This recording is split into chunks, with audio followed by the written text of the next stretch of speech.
In Africa, there are 60 million orphaned and vulnerable children. They've lost their parents through HIV/AIDS, war, or they live in conflict zones. They have a disability, or they've ended up on the streets of their cities.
$43,000 children around the world become orphaned every single day.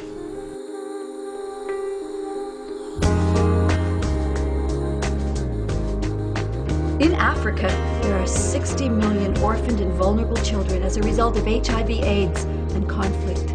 By 2010, there will be 50 million children orphaned by AIDS. Over 12% of all children in sub-Saharan Africa were orphans.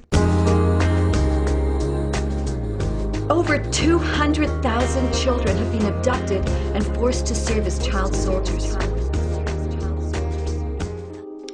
Can you imagine an entire generation of forgotten children in Uganda growing up unwanted, unloved, rejected by everyone? Can you imagine the social impact? Can you imagine the global impact of that? Or can you imagine those same children, rescued from a kingdom of desperation, raised to a kingdom of purpose, putting their dreams together to rebuild not just a nation, but an entire continent? Can you imagine the global impact of that? I can.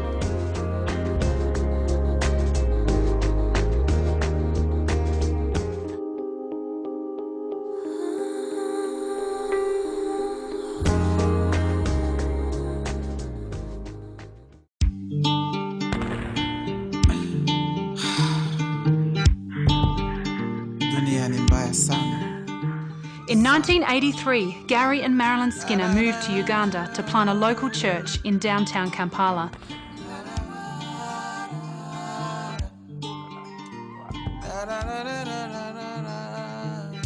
Several years later, God spoke to them about rescuing the children of Uganda that have been orphaned by the deadly HIV/AIDS epidemic. Out of this need, Watoto Children's Villages were born. These villages are self-contained communities where children's physical, spiritual and emotional needs are met.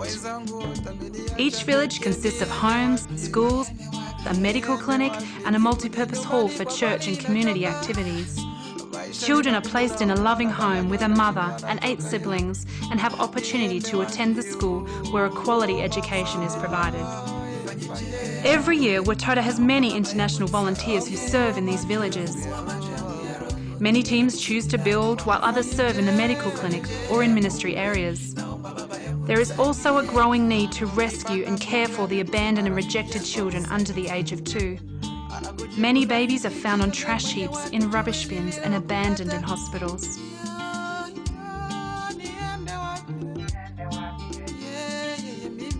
In 2007, Watoto opened its first baby Watoto, the Bulrushes.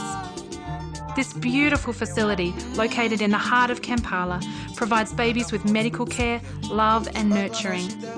Once these children are old enough, they can then enter a Watoto village. Gary and I have not been able to do this alone. Friends from all around the world have gathered together with us.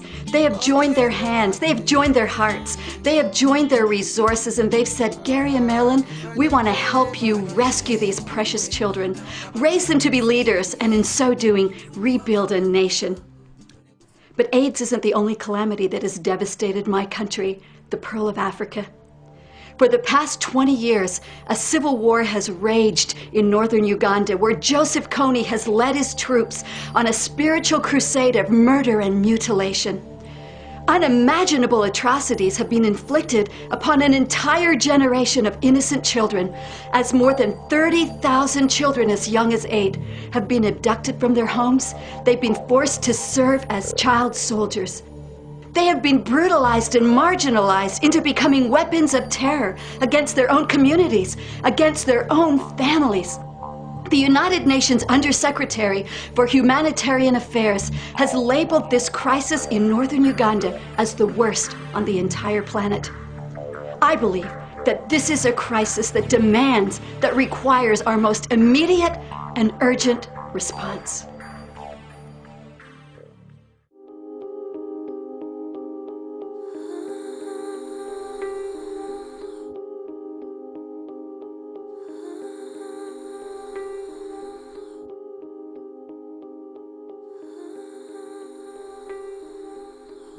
We at KPC and Watoto are committed to bringing hope to this region of Uganda.